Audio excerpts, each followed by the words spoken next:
মানে একেবারে চুপচাপ, কোন রকম কোনো আওয়াজ হবে না, মনোযোগ সহকারে শুনতে হবে। তবেই আল্লাহ পাক বললেন লাআল্লাকুম তুরহামুন, তোমাদের উপর রহমত বা শান্তি এগুলো আল্লাহ পাক বর্ষণ করবে। আর বসার নিয়মে বলা হয়েছে ওয়াইজা কিলা লাকুম তাফাসসাহু ফিল মাজালিসি ফাফসাহু ইয়াফসাহিল্লাহু লাকুম, বসতে হবে গায়ে গা ঠেকিয়ে, একেবারে কোন রকম কোনো ফাঁকা রাখলে হবে না। এ নবী পাক সাল্লাল্লাহু আলাইহি ওয়াসাল্লাম তার মজলিসেও সাহাবায়ে কেরামরা এমন ভাবে বসতেন, যদি উপরে কোনো কাপড় মাথার উপর বিছিয়ে দেওয়া যেত তো কোন রকম কোথাও উঁচু নিচু থাকতো না। কিন্তু আমার আপনার যে মজলিস দেখে তো তেমন মনে হচ্ছে না নবীওয়ালা মজলিস বনে গেল।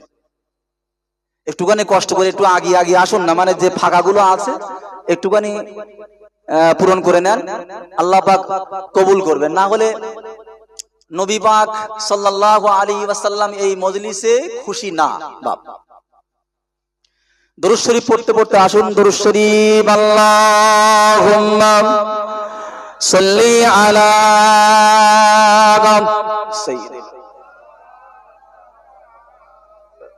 সাইয়্যিদিনা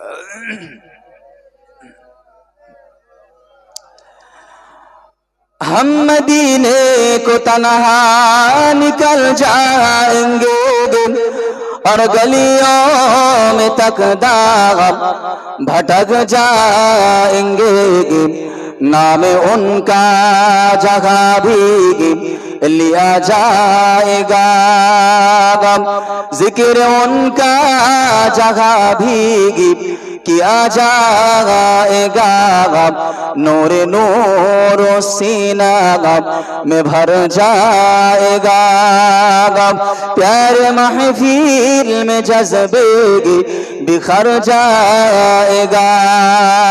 अल्लाहुम्मा सल्ली अला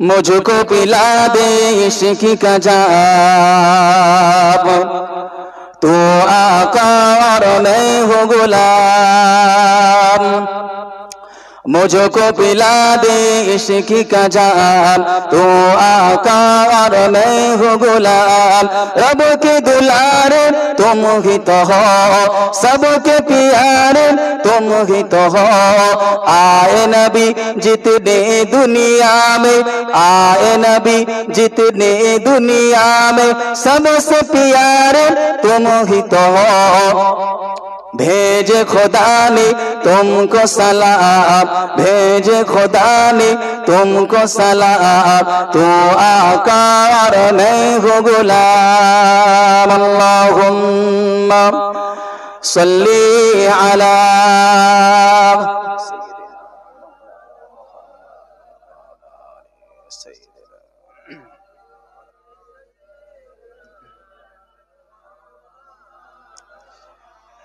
कलमा ज़िक्र ला इलाहा इल्लल्लाह, ला इलाहा इल्लल्लाह,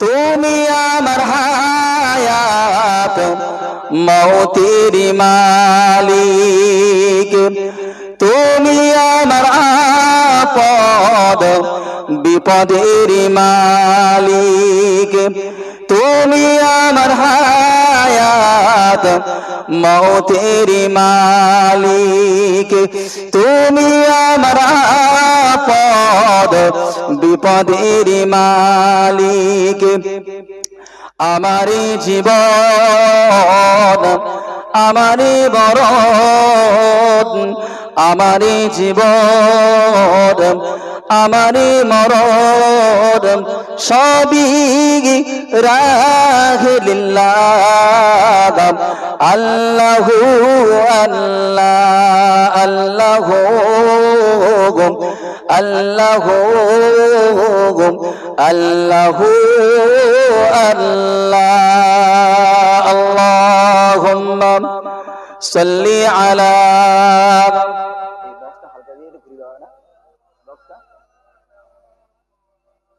আমার দিকে হ্যাঁ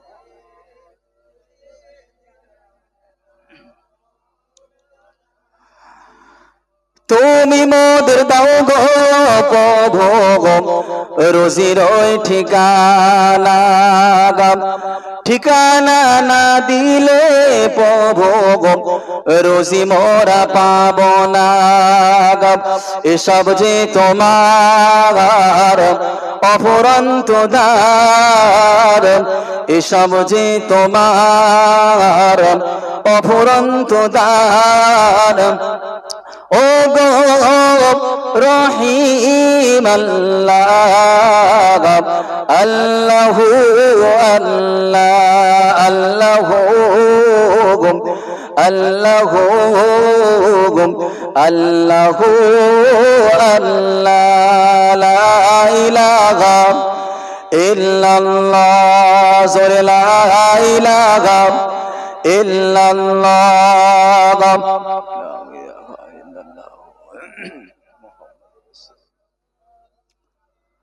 সকলে বলি সাল্লাল্লাহু আলাইহি ওয়াসাল্লাম। সম্মানীয় আজকের জলসার সুযোগ্য সভাপতি সাহেব, সামনে উপস্থিত দূর দূরান্ত থেকে আগত বা সমাগত রসুল প্রেমিক, কোরআন প্রেমিক শ্রোতা মণ্ডলী, পর্দার অন্তরালে পর্দানাসীনা, ধার্মিকা, শিক্ষিতা, অবলা, সরলা, সর্বগুণে গুণান্বিতা আমার মা ও বোনেরা, সকলকে আমি আমার অন্তরের অন্তরস্থল হতে সালাম, শুভেচ্ছা, প্রীতি, ভালোবাসা জানাই। আল্লাহ পাক রব্বুল আলামিন আজকের এই জামায়াতকে কবুল করে নিয়ে কিয়ামতের কঠিন মুসিবতের দিন সকলের জন্য নাজাতের কারণ বানিয়ে দিক। সকলে বলি আমিন। তারপরে জানাই সে মহান রব্বুল আলামিনের দরবারে লাখো কোটি শুকরিয়া যে আল্লাহ পাক আমাদেরকে অতি ভালোবেসে কিছু সময় আমাদেরকে সুযোগ করে দিয়েছেন সওয়াব অর্জন করার জন্য। দেখুন, যে সময় আমরা একত্রিত হয়েছি বা এই সময়টা যদি একটু খেয়াল করি বুঝতে পারবো, আমরা সকলেই বুঝবো যে এই সময়টা চলছে কে কত গুনাহ করতে পারে তার প্রতিযোগিতা, কে কেমন ভাবে মানে গুনাহ করতে পারে তার চলছে প্রতিযোগিতা। দেখবেন যারা বিড়ি পান করে, বিড়ি পান করতে করতে তাদের একটা প্রমোশন হয়, সিগারেট পান করে। আবার সিগারেট পান করতে করতে তাদের একটা প্রমোশন হয়, কয়েকদিন পর দেখা যায় গাঁজা টানে। যারা মদ পান করে, মদ পান করতে করতে দেখবেন তাদেরও একটা প্রমোশন হয়, কয়েকদিন পরে দেখা যায় তারা ফেন্সিডেল খায়। সময়ের সাথে সামঞ্জস্যতা বজায় রাখতে যে আমার সম্মানিতা মা ও বোনেরা, তারা মোটা মোটা কাপড়গুলো বাদ দিয়ে পাতলা পাতলা মশারি পরা ধরেছে। জওয়ান যুবক যে সমস্ত ভাইয়েরা তারা জিন্সের প্যান্ট পরে রাস্তার ধারে দাঁড়িয়ে চেনটা খুলে পেশাব ফেরাকে সভ্যতা মনে করে।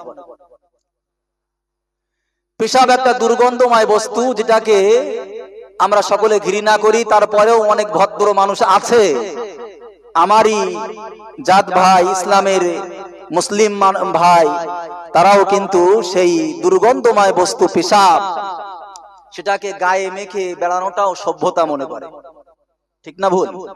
এক কথায় বলা যায় এমন একটা সময়ে আমরা একত্রিত হয়েছি যে সময় গুনাহ অর্জন করা অনেক সহজ ব্যাপার, সওয়াব অর্জন করা অনেক কঠিন ব্যাপার। আল্লাহ পাক রব্বুল আলামিন আমাদেরকে অল্প সময়ের জন্য হলেও সওয়াব অর্জন করার সুযোগ করে দিয়েছেন। এতে আমরা খুশি না বেজার? যদি খুশি হয়ে থাকি, মনের সম্পূর্ণ আবেগকে উজাড় করে আল্লাহর দেওয়া কণ্ঠ নালি দিয়ে সে আল্লাহ পাকের শানে একবার শুকরিয়া আদায় করব। সকলে বলি আলহামদুলিল্লাহ। আরো জোরে হবে আলহামদুলিল্লাহ। তাকবীর দেন তো, নারায়ে তাকবীর। আরো জোরে হবে নারায়ে তাকবীর, জোরে হবে নারায়ে তাকবীর, নারে তাকবীর। মহানবীর প্রতি অসংখ্য দরুদ ও সালামের নাজরানা। সকলে বলি সাল্লাল্লাহু আলাইহি ওয়াসাল্লাম। সম্মানীয় শ্রোতা মণ্ডলী, আলোচনা করব কোরআন থেকে, আলোচনা করব হাদিস থেকে। কারোর পক্ষেও নয়, কারোর বিপক্ষেও নয়। তবে আলোচনার পূর্বে বক্তা এবং শ্রোতার উভয়ের দায়িত্বটা যদি আমরা জানতে পারি, বুঝতে পারি, তাহলে আমাদের কাজ করতে সুবিধা হবে। ঠিক না বল? মনে করুন একজন কাজে গিয়েছে, তো কাজটা কি কাজ যদি না জানে, আদৌ তার দায়িত্বটা কি দায়িত্ব দেওয়া হবে জানতেই না পারে, তাহলে তার কাজ করতে সুবিধা হবে না অসুবিধা হবে? তো আমার আপনার দায়িত্ব, একজন আমরা আছি বক্তা, আর এক শ্রেণীর মানুষ আছি শ্রোতা। আল্লাহ পাক শ্রোতা এবং বক্তা উভয়ের নিয়ে আল্লাহ পাক কি বলছেন?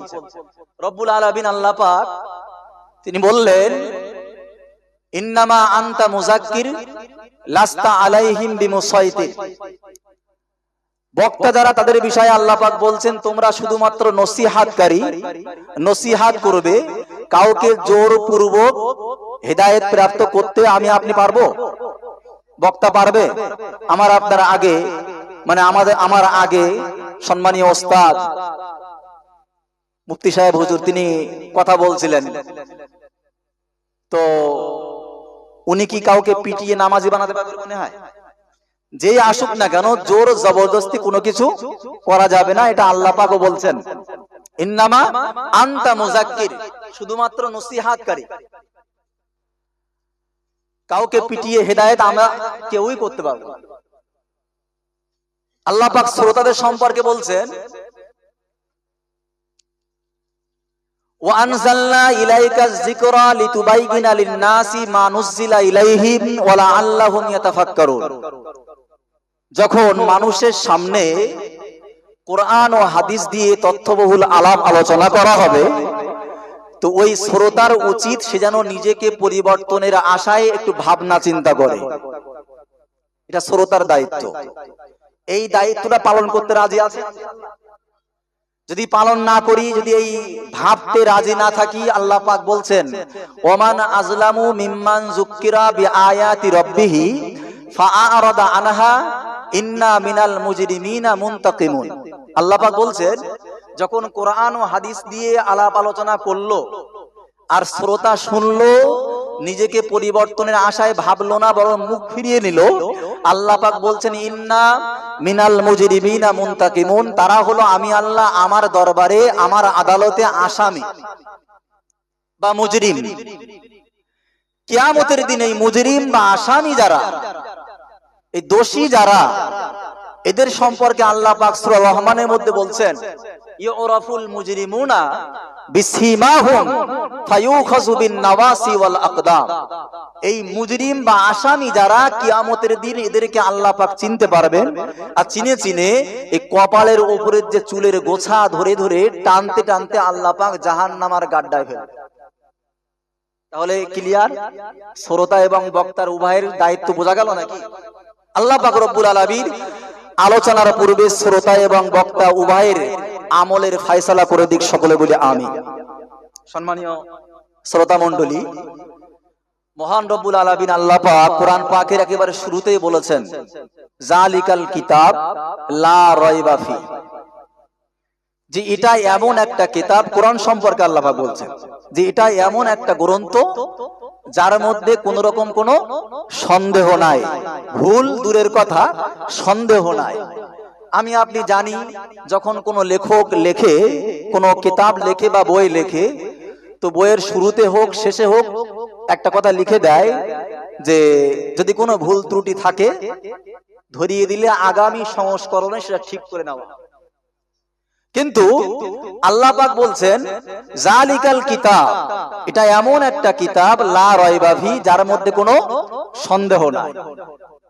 এই নির্ভুল সন্দেহ মুক্ত একটা কিতাব আল্লাহ পাক কেন নাজিল করেছিলেন?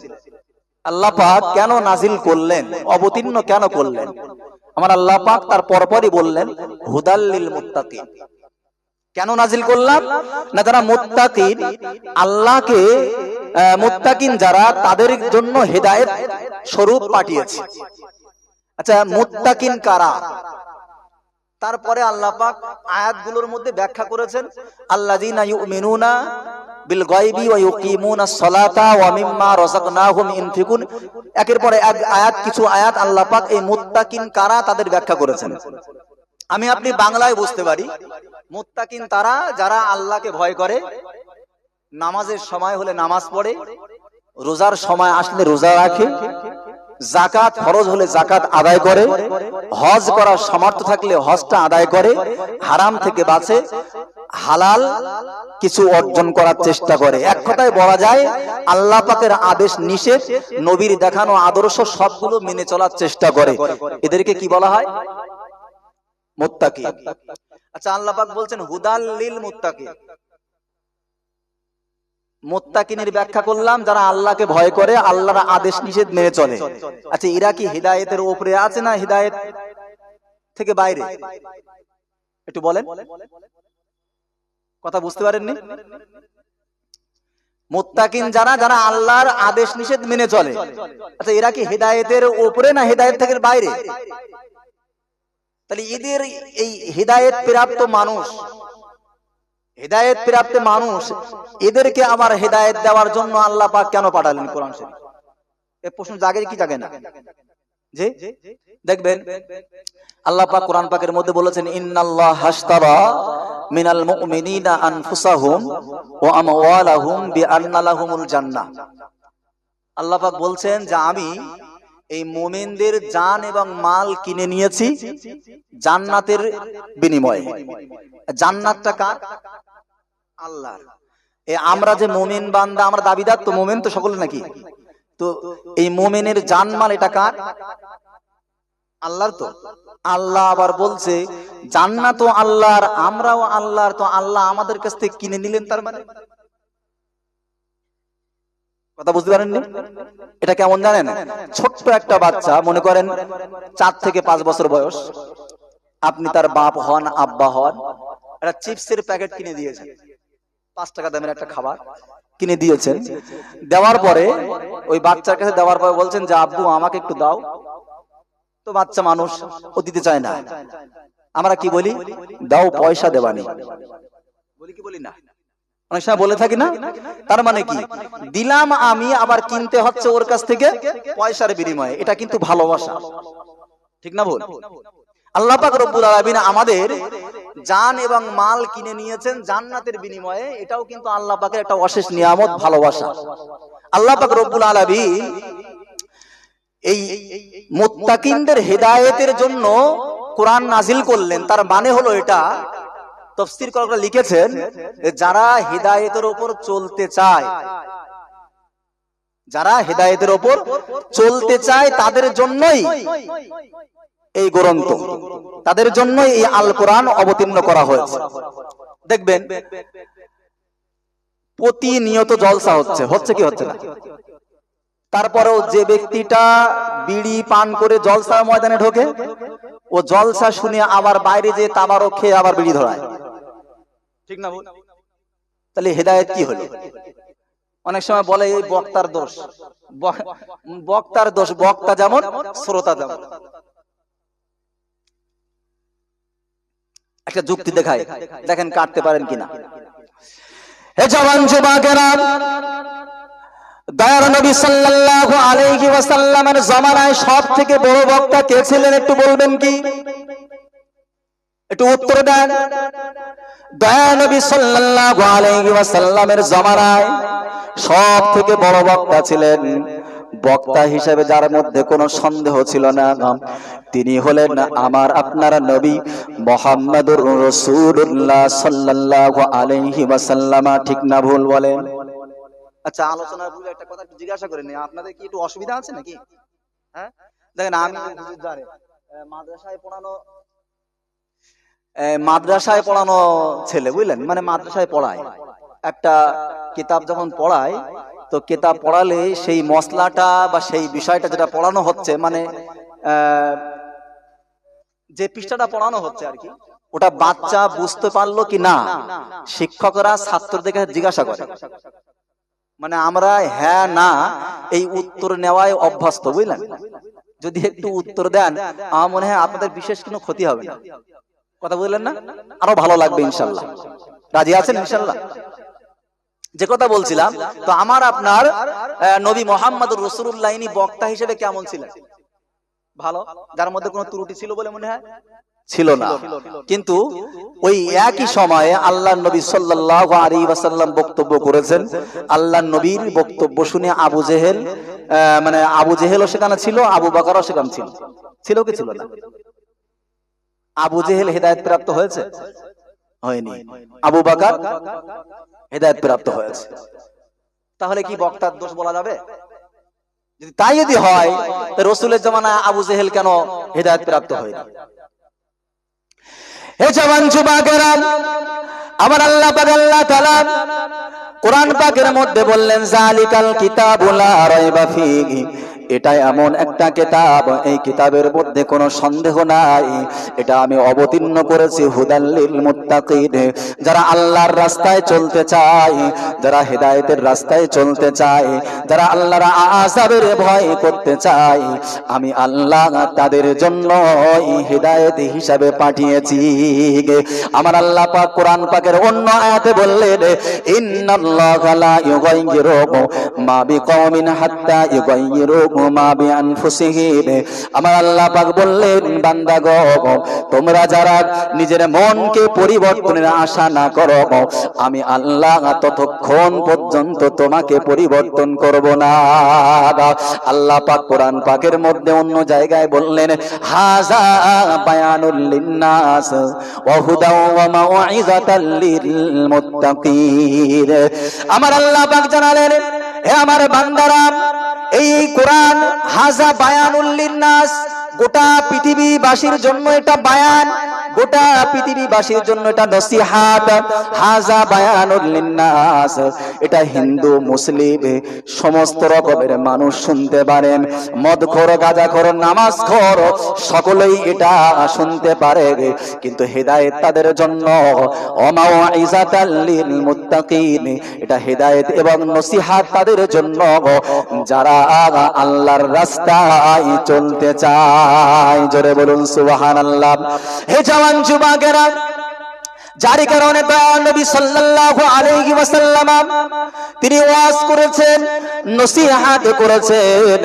হযরত আবু বকর সিদ্দিক রাদিয়াল্লাহু তাআলা আনহু তিনি ওয়াজটা শুনেছেন, সিদ্দিক আকবর হয়েছেন। হযরত ওমর ফারুক রাদিয়াল্লাহু তাআলা আনহু ওয়াজ শুনেছেন, ফারুক আযম হয়েছেন।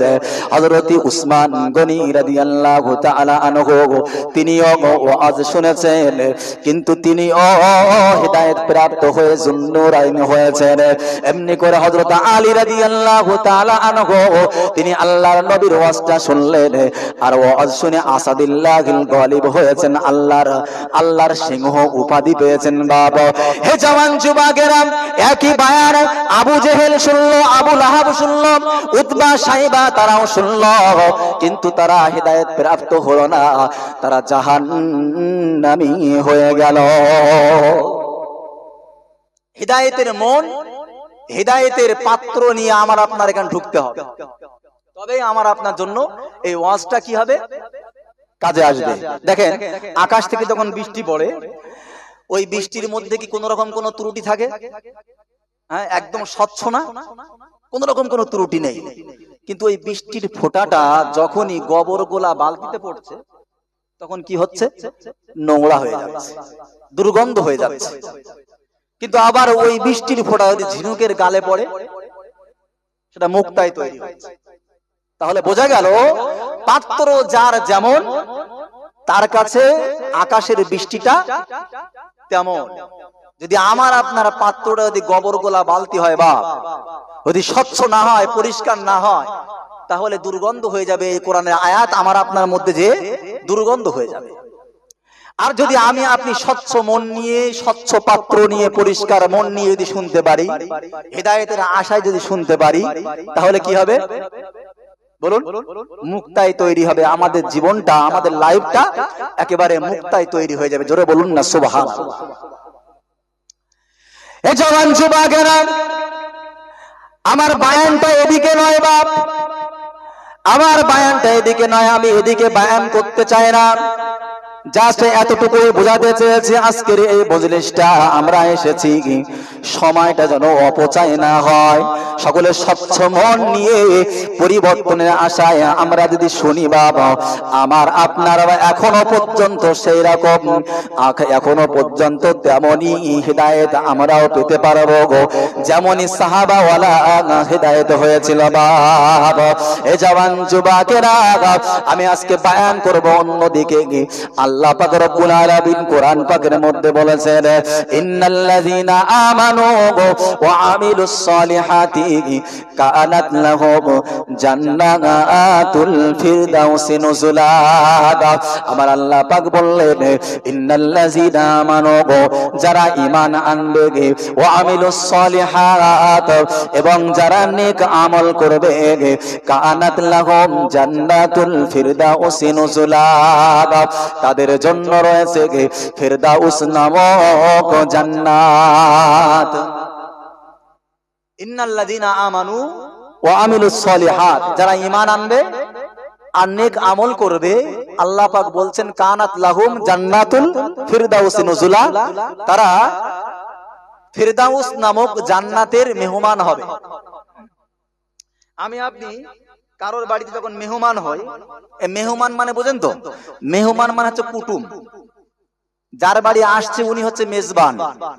এই মেহমান মানে ইসলামিক শরিয়াত অনুযায়ী, নবীর দেখানো নির্দেশনা অনুযায়ী রাসূল বলছেন মেহমান বেশি থেকে বেশি 3 দিন হবে। কতদিন বললাম? 3 দিন। মেজবান যিনি মানে ঘরওয়ালা যিনি, উনি 3 দিন মেহমানদারি করবেন, তার বেশি থাকা ওই ঘরওয়ালার জন্য কষ্টদায়ক। এটা কিন্তু বাস্তব কথা।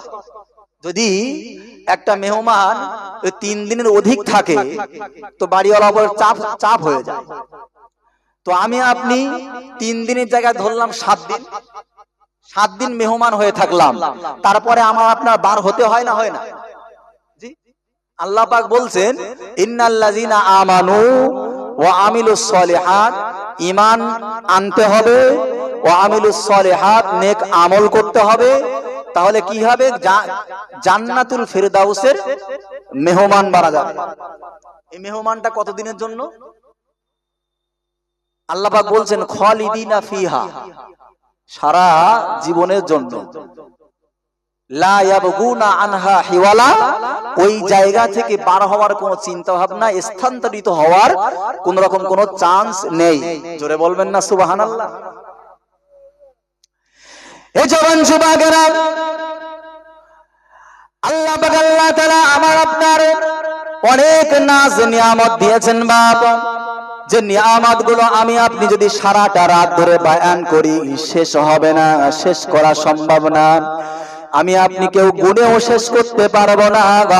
আমার আল্লাহ পাক বলেছেন ওয়া ইন তাউদ্দু নি'মাতাল্লাহি লা তুহসুহা, তোমরা যারা আমি আল্লাহ তোমাদের এতটাই নিয়ামত দিয়েছি, লা তুহসুহা, তোমরা যদি এই নিয়ামতটা গুনতে চাও তোমরা গুনে শেষ করতে পারবে না।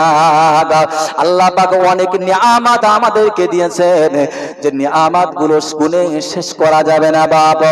দুটো একটা নিয়ামত আমি আপনি যদি আলাপ আলোচনা করি, এই আলোচনা করতে করতে তার ব্যাখ্যা করতে করতে রাতের পর রাত পার হয়ে যাবে, দিনের পর দিন পার হয়ে যাবে বাবা, কিন্তু নিয়ামতের বর্ণনা শেষ করা যাবে না। যাবে? আল্লাহ পাক বলছেন ওয়া ইন তাউদ্দু নি'মাতাল্লাহি লা তুহসুহা, তোমরা তোমাদের উপর যে আমি আল্লাহ এতটাই নিয়ামত দিয়েছি, যে নিয়ামত গুলো তোমরা শেষ করতে পারবে না। যেমন উদাহরণস্বরূপ দু একটা নিয়ামতের কথা বলি। আমার আপনার এই হাত আছে, এটা একটা নিয়ামত। পা আছে, এটাও একটা নিয়ামত। এই চোখ, মানে নাক, গাল, এগুলো সব কি নিয়ামত। আল্লাহ পাক কোরআন পাকের মধ্যে বলেছেন ইয়া আইয়ুহাল ইনসান মা গররাকা বিরব্বিকাল কারীম, হে মনুষ্য জাতি, তোমাদেরকে দয়াবান দাতা দয়ালুর রাস্তা থেকে কে হটিয়েছে? আল্লাযী খলাকাকা ফাসাওয়াকা ফাআদালাক, যে আল্লাহ পাক তোমাদেরকে সৃষ্টি করেছে, শুধু সৃষ্টি করেনি, ফাআদালাক তোমাদেরকে এত সুন্দর করে সাজিয়ে সুবিন্যস্ত করেছে। দেখেন একটু ভাবলে বুঝতে পারবেন, যদি কল্পনা করা যায়, এই যে চোখ আছে, তারপর নাক, তারপর গাল, তাই তো নাকি? এই চোখ, নাক, গাল পরপর সাজিয়ে আছে না? মনে করুন কিছুক্ষণ যদি একটু কল্পনা করি, চোখটা মাথার পিছনের দিকে, আর নাকটা কোমর বরাবর পিছনে, গালটা সামনে, একটু কল্পনা করেন তিনি কেমন দেখতে লাগবে? বাজে লাগবে কিনা? আচ্ছা মনে করুন অনেকে হয়তো মনে করবে না, সেই সময় যদি আল্লাহ পাক এরকম সিস্টেমেই তৈরি করতো তাহলে তো সকল মানুষ এরকম হয়ে আসতাম, কোন রকম কোনো অসুবিধা ছিল না, দেখতে ভালো লাগতো। এখন যেমন দেখতে ভালো লাগছে, তখনকার পরিবেশটা তেমন হতো, সুতরাং কোনো অসুবিধা হতো না। কিন্তু মনে করুন গরমের সময় কাল বৈশাখী ঝড় হয়েছে, আপনি খাবেন কোনো কিছু, খেতে গেলে সর্বপ্রথম খাদ্যটা নিতে হবে, নিয়ে চোখের কাছে দেখাতে হবে, মাথায় পিছন সাইডে আছে দেখাতে হবে। দেখাতে যে যদি চোখ আপনার রেজাল্টটা ভালো দেয়, তারপরে আপনার কোথায় আসতে হবে? নাকের কাছে। নাক কোথায়? কোমর বরাবর পিছনে। নাকের কাছে যাওয়ার পরে নাক যদি বলে যে না খাদ্যটা কোনো পচিনি, তাহলে ওই খাদ্যটা এবার সামনে এসে খেতে হবে। এটা অসুবিধা না সুবিধা? অসুবিধা। এ জওয়ান যুবকেরা, আমার আল্লাহ পাক আল্লাহ তাআলা এত সুন্দরভাবে সাজিয়েছেন বাবা। আল্লাহ পাক বলছেন আল্লাযী খলাকাকা ফাসাওয়াকা ফাআদালাক, আমি আল্লাহ তোমাদেরকে সৃষ্টি শুধু করে দিই, সৃষ্টি করেছি আবার সুবিন্যস্ত করেছি, সুন্দর করে তোমাদেরকে পরিপাটি করে দিয়েছি, এত সুন্দরভাবে সাজিয়েছি, দেখো শোকো আর খেয়ে নাও। ঠিক কিনা বলুন? এটা একটা আল্লাহর বড় নিয়ামত না নিয়ামত না বলুন? বড় একটা নিয়ামত না? এবার আর একটু আগে যান, মনে করুন এই যে অক্সিজেন, এই অক্সিজেনটা একটা নিয়ামত, বিশ্বাস হয় কি হয় না? এই গ্রামে কেউ আছে বাপ 10টা মিনিট কেউ অক্সিজেন বিহীন আছে? আচ্ছা এটা কি কোনো পার্টির হাতে আছে? যে কোনো পার্টির হাতে আছে? যদি কোনো পার্টির হাতে থাকতো তো বিরোধী পার্টি ওই অক্সিজেন পেত? পেত না। দিলেন কে? আল্লাহ পাক। এমন একটা নিয়ামত, যে নিয়ামতটা 10টা মিনিট আমরা ওই নিয়ামত ছাড়া বাঁচতে পারি না। তাহলে বাঁচতে গেলে সব থেকে বড় যে নিয়ামত সেটা হলো অক্সিজেন। সেই অক্সিজেনটাও কিন্তু আমি আপনি কি করি? একেবারে ফ্রিতে পেয়ে যাই। জোরে বলবেন না সুবহানাল্লাহ? এই জওয়ান যুবকেরা, আমার আল্লাহ পাক আল্লাহ তাআলা হাত দিলেন সুস্থ, চোখ নাক কান সব কিছু সাজিয়েছেন বাবা, এটাও একটা নিয়ামত। আবার সাথে সাথে মনে করুন অক্সিজেন বেঁচে থাকার জন্য 10টা মিনিট যদি অক্সিজেনটা বন্ধ করে দেওয়া যায়, আমি আপনি মারা যাব। সুতরাং মরে যাওয়ার পর, সুতরাং জীবিত থাকার জন্য আমার আপনার অক্সিজেনটা কিন্তু অত্যন্ত প্রয়োজনীয় বাবা, এটাও একটা মস্ত বড় নিয়ামত। কিন্তু আমার নবী পাক সাল্লাল্লাহু আলাইহি ওয়াসাল্লাম বলছে না না না, সব থেকে বড় নিয়ামত হলো ঈমান। এই ঈমান যদি না থাকে আমি আপনি কেউই জান্নাত পাবো না।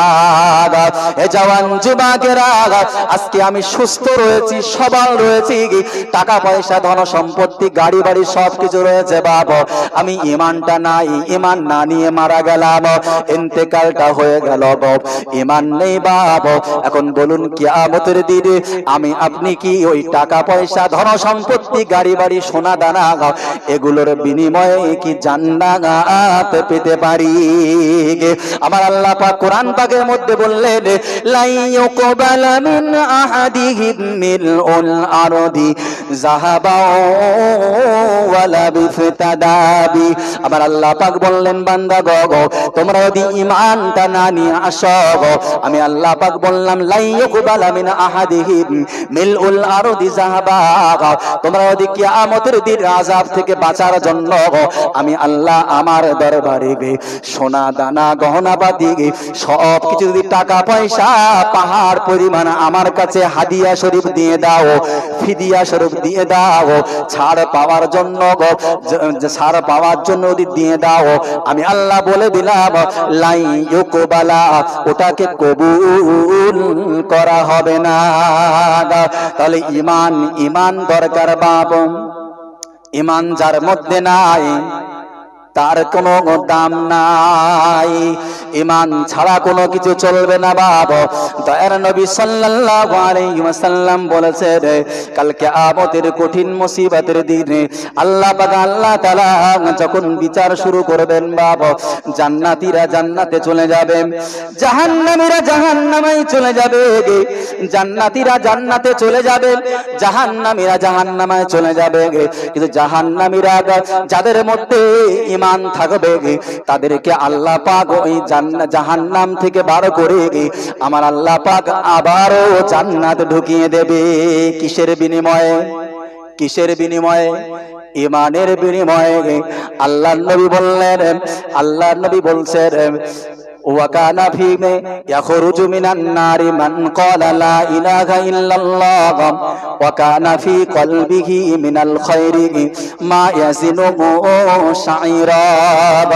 আল্লাহর নবী বলছেন একজন কলমা পড়া মুসলমান, একজন কলমা পড়া মুসলমান সে যখন জাহান্নামী হয়ে যাবে, ইয়াখরুজু মিনান নারি মান ক্বালা লা ইলাহা ইল্লাল্লাহ, আল্লাহর নবী বলছেন এই কলমা পড়া মুসলমান ফি কলবিহি শাইরা, যার অন্তরের মধ্যে একটা গমের দানা পরিমাণ, একটা গমের দানা পরিমাণ যার মধ্যে ঈমান থাকবে, রাসূল বলছেন তাকে, রাসূলুল্লাহ বলছেন আল্লাহ পাক তাকে জাহান্নাম থেকে বার করে দেবেন। জোরে বলুন।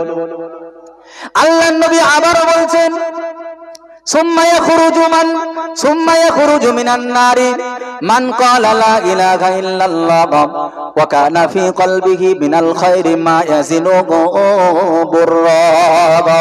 আল্লাহর নবী বললেন আবারও জাহান্নাম থেকে ওই কলমা পড়া মুসলমানকে বার করা হবে যার অন্তরের মধ্যে একটা জবের দানা পরিমাণ ঈমান থাকবে বাবা।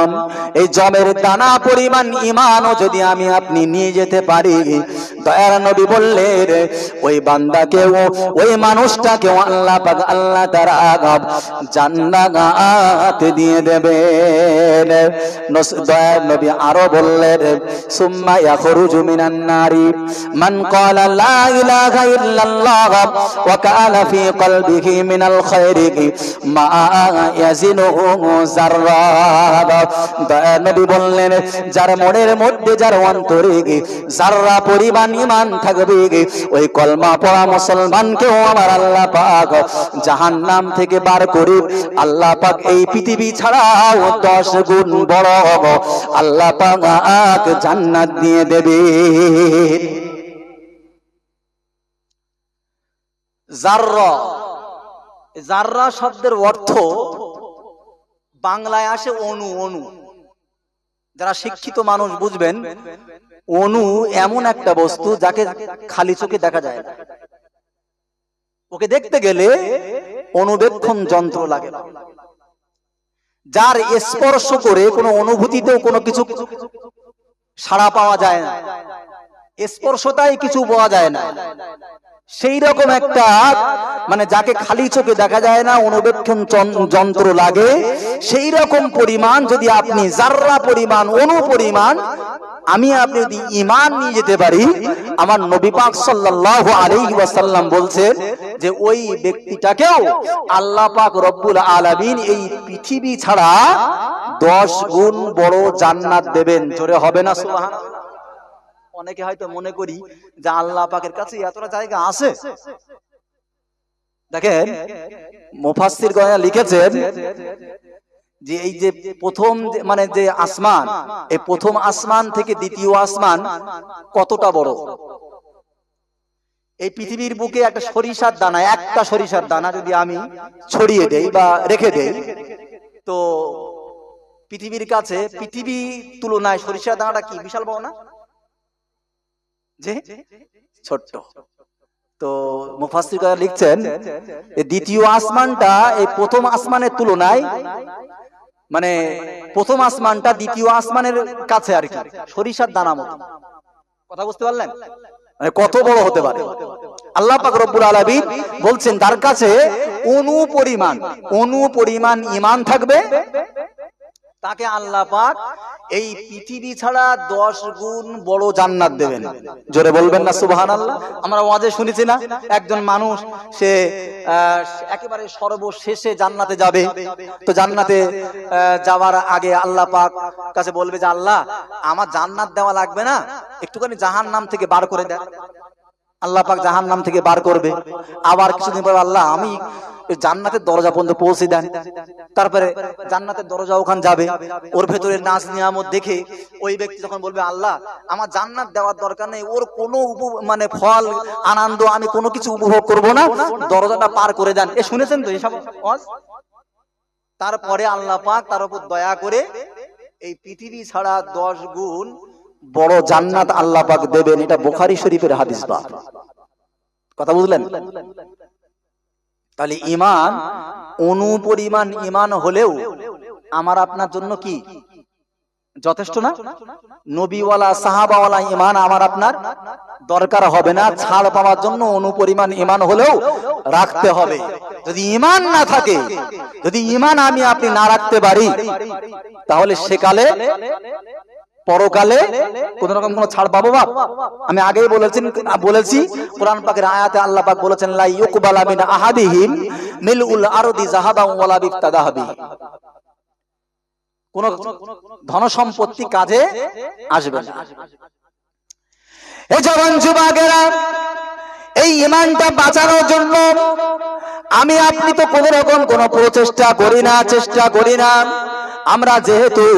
আমরা যেহেতু জন্মসূত্রে আমরা এই ঈমানটা পেয়ে গেছি, যার কারণে আমার আপনার কাছে সহজ হয়ে গেছে। বাপ এই ঈমানটা বাঁচানোর জন্য আল্লাহর নবী সাহাবারা কত কষ্ট করেছে। বাপ এই ঈমানটা পাওয়ার জন্য আল্লাহর নবী সাহাবারা কত কষ্ট করেছে।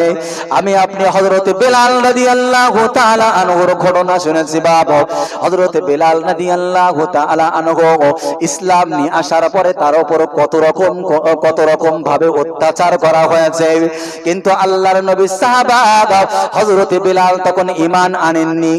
ঈমান আনার আগের ঘটনা কি ছিল? বাবা আল্লাহর নবী তার নবী জনাবে রাসূলুল্লাহ সাল্লাল্লাহু আলাইহি ওয়াসাল্লাম নবী আমার রাস্তা দিয়ে যাচ্ছেন। বাবা রাস্তা দিয়ে যেতে যেতে একটা গুনগুন করে করন্দনের আওয়াজ শুনতে পেলেন।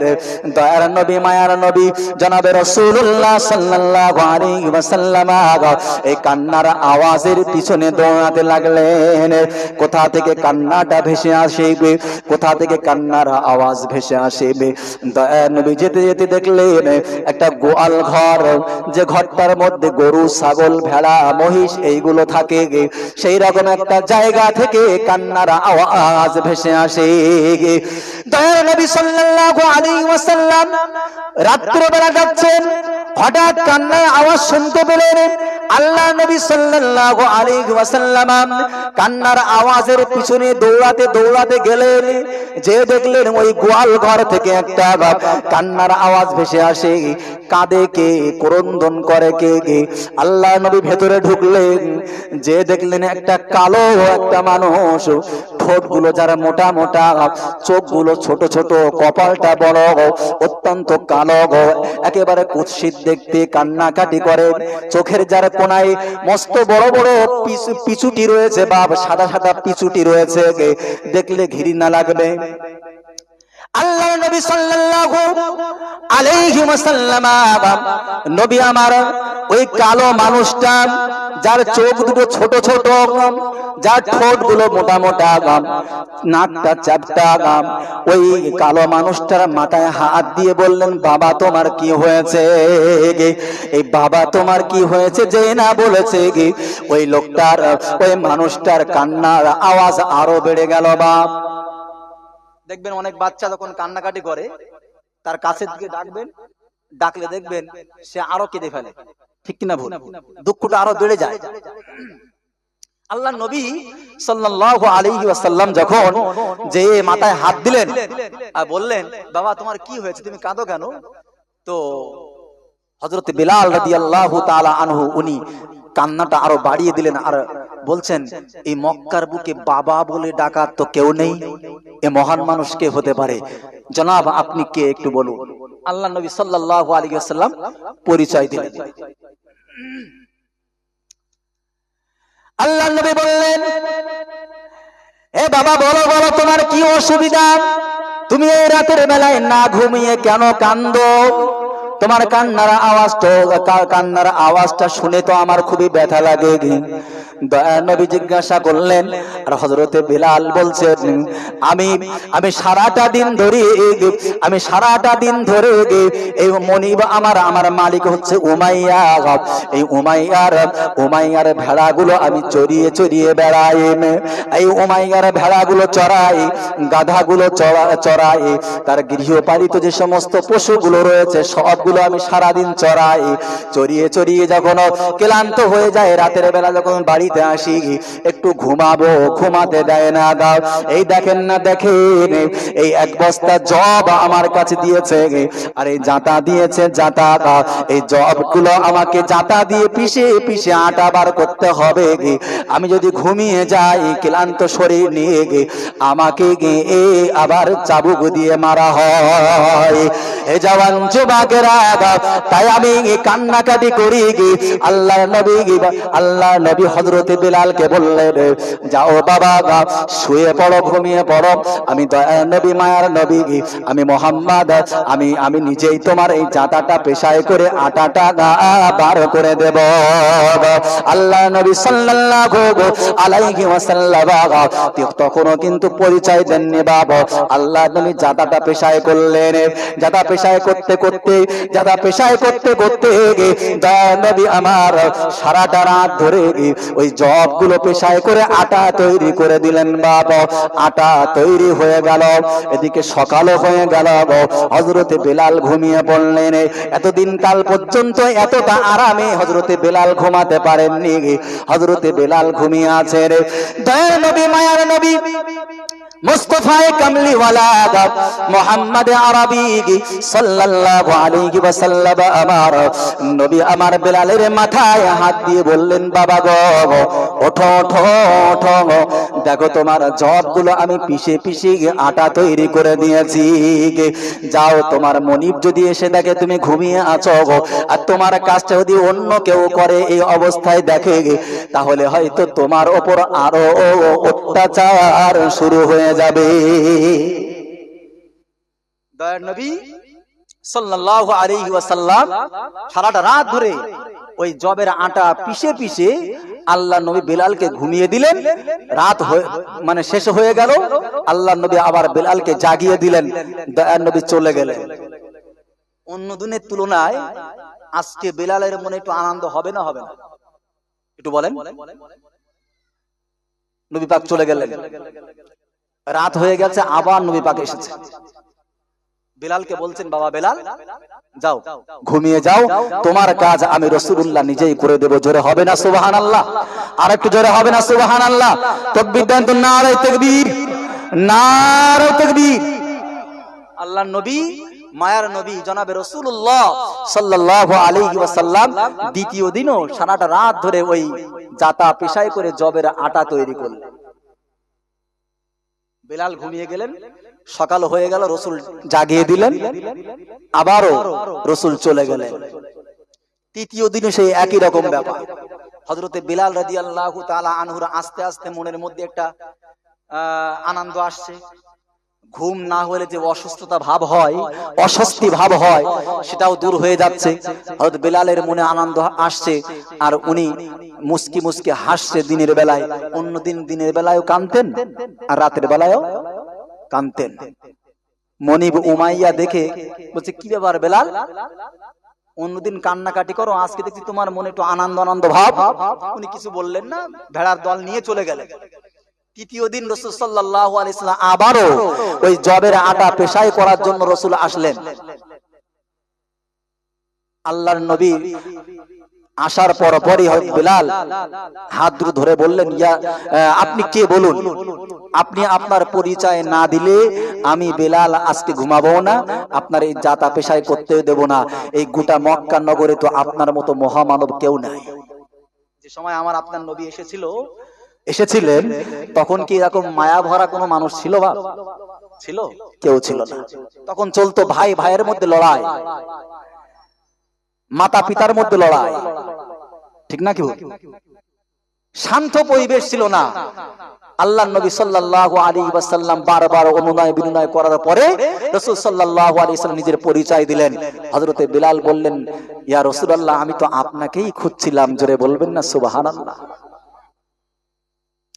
দুটো হাত বাড়িয়ে দিলেন, আল্লাহর নবীর হাতে হাত দিয়ে মুসলমান হয়ে গেলেন। কে?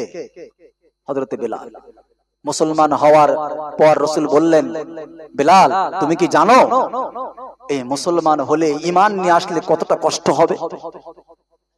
আল্লাহর নবীর সাহাবা হযরত বেলাল বললেন, জি ইয়া রাসূলুল্লাহ, আমি জানি। তার কারণ গত কয়েকদিন হয়েছে সুমাইয়া রাদিয়াল্লাহু তাআলা আনহার লজ্জা স্থানে আবু জেহেল বর্ষা মেরেছিল আমার সামনে, আমি দেখেছি।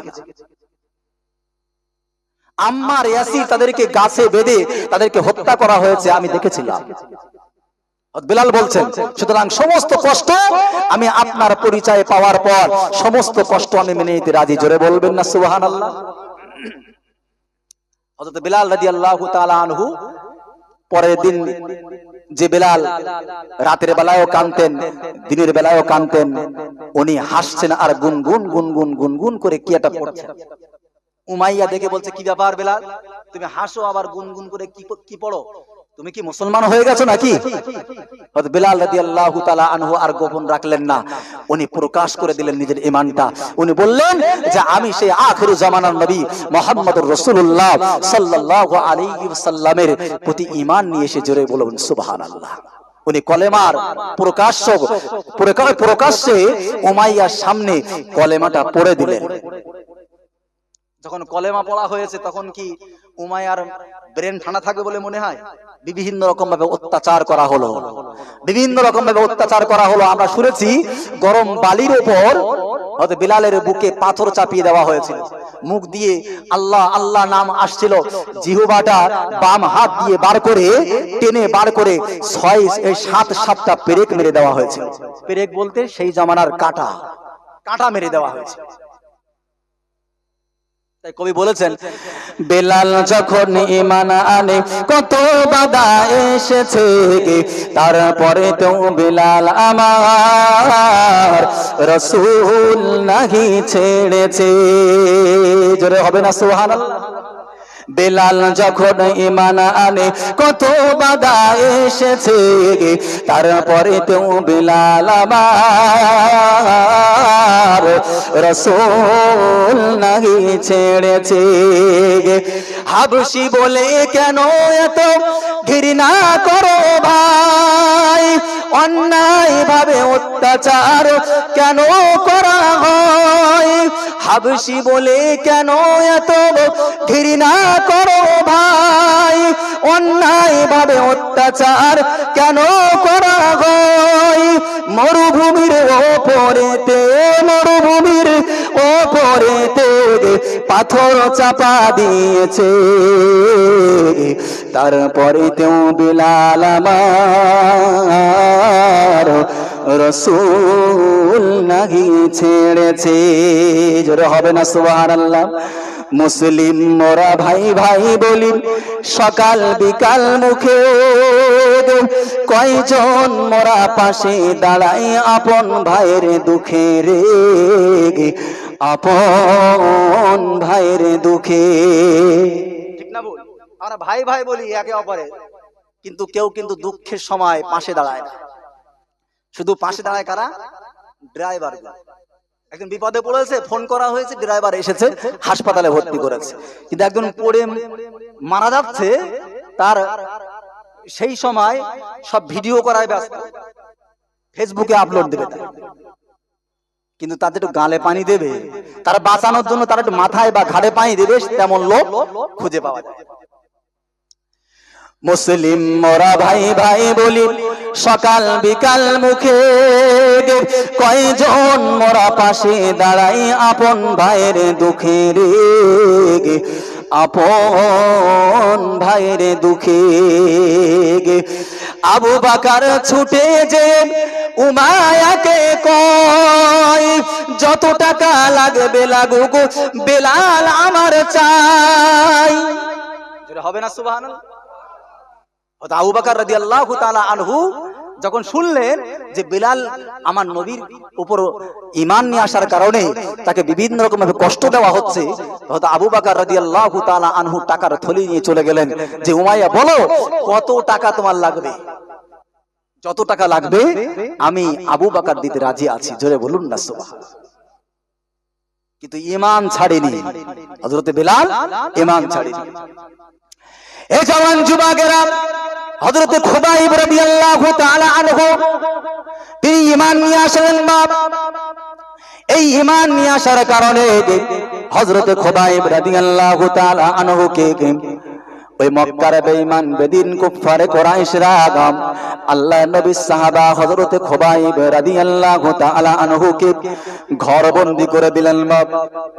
ঘরের মধ্যে বন্ধ করে দিলেন। বন্ধ করে দেওয়ার পরে কয়েকদিন কেটে গেল, খাওয়া দাওয়া কিছু দেয় না। একজন মহিলা নাম হচ্ছে জাইনাব, এই জাইনাব পরবর্তীতে মুসলমান হয়ে যায়। এই জাইনাব রাদিয়াল্লাহু তাআলা আনহা উনি জানলা দিয়ে তাকিয়ে দেখলেন ওই হযরত খুবাইব রাদিয়াল্লাহু তাআলা আনহু ওই ঘরের মধ্যে কোনো কেউ কিছু খাদ্য না দিলেও আল্লাহ পাক আল্লাহ তাআলা ওই হযরত খুবাইব রাদিয়াল্লাহু তাআলা আনহুর জন্য জান্নাতি আঙুরে এর ব্যবস্থা করে দিতেন। বাপ এ জওয়ান যুবকেরা, ওই যায়েনাব রাদিয়াল্লাহু তাআলা আনহা হযরত খুবাইবকে জিজ্ঞাসা করলেন তুমি এই আঙুরটা কোথায় পেয়েছো? এখন এই সময় মক্কা নগরে তো কোথাও আঙুর পাওয়া যায় না। হযরত খুবাইব বলেছিলেন এটা আমার আল্লাহ স্বয়ং আমার খাওয়ার জন্য পাঠিয়েছেন। জোরে হবে না সুবহানাল্লাহ? এই জওয়ান যুবকেরা, কয়েকদিন চলে গেল, রাতের পর রাত চলে গেল, দিনের পর দিন চলে গেল। হঠাৎ সকাল হয়েছে। বাবা সকালবেলা বেঈমান বেদিন কুফার কুরাইশদের দলেরা তারা আল্লাহর নবী সাহাবা হযরত খুবাইবের দরজার সামনে এসে হাজির হয়ে গেছে।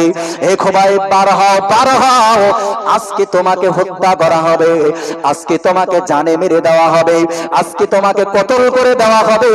হযরত খুবাইব রাদিয়াল্লাহু তাআলা আনহু বার হলেন।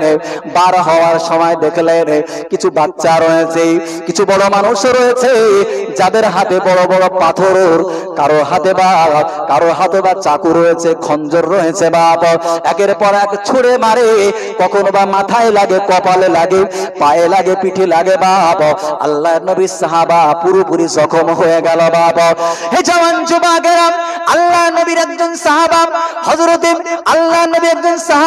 হযরত খুবাইব রাদিয়াল্লাহু তাআলা আনহুর ওই দৃশ্য দেখে দৌড়ে দয়ার নবী মায়ার নবী সাল্লাল্লাহু আলাইহি ওয়াসাল্লামের কাছে চলে গেলেন।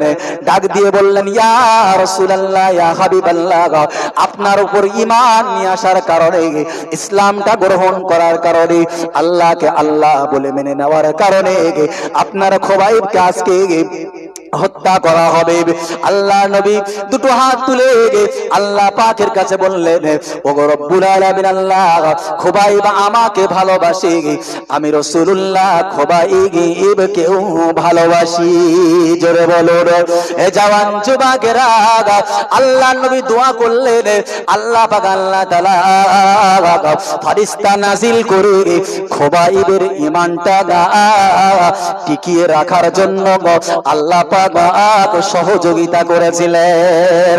আমার আল্লাহ পাক কোরআনের আয়াত নাজিল করলেন, ইন্নাল্লাযীনা ক্বালু রাব্বুনাল্লাহু সুম্মা ইসতাকামু তাতানাজ্জালু আলাইহিমুল মালাইকা। আল্লাহ পাক আল্লাহ তাআলা বললেন, যারা বলে আমার রব আল্লাহ, আমি আল্লাহ ফারিস্তা নাজিল করি তাদের ওই ঈমানের উপর অটল রাখার জন্য আমি আল্লাহ সহযোগিতা করি।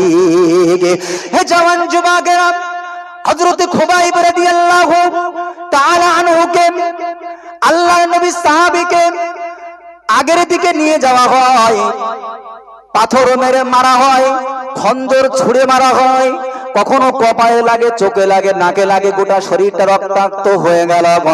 কিছু দূর যাওয়ার পরে দেখা যায় একটা স্টেজ তৈরি করা হয়েছে, বাপ স্টেজে একটা কাঠ দাঁড় করানো হয়েছে, আর চতুর্দিকে আল্লাহ নবী সাহাবাকে 4 হাত পা লম্বা করে দিয়ে শত শত পেরেক মেরে দাঁড় করানো হয়েছে।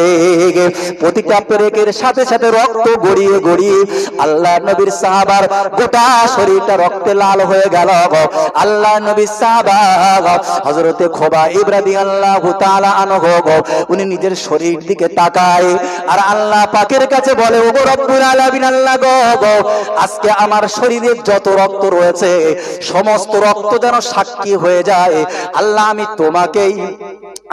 তোমাকেই ভালোবাসি, আল্লাহ তোমার নবীকে ভালোবাসি, আল্লাহ তারই কারণে আমি আমার এই রক্তটা সাক্ষী হিসাবে কিয়ামত পর্যন্ত রেখে যেতে চাই।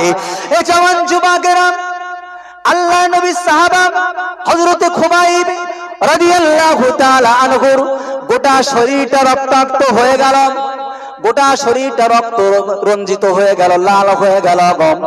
আল্লাহ নবী সাহাবার কানে কানে একজন কাফের এসে বলছে কি, হে খুবাইব, তুমি যদি এখনো এই মুহূর্তে ঈমানটা ছেড়ে দাও, তোমাকে ছেড়ে দেওয়া হবে, তোমার জীবন দান করে দেওয়া হবে, তোমাকে মারা হবে না, হত্যা করা হবে না।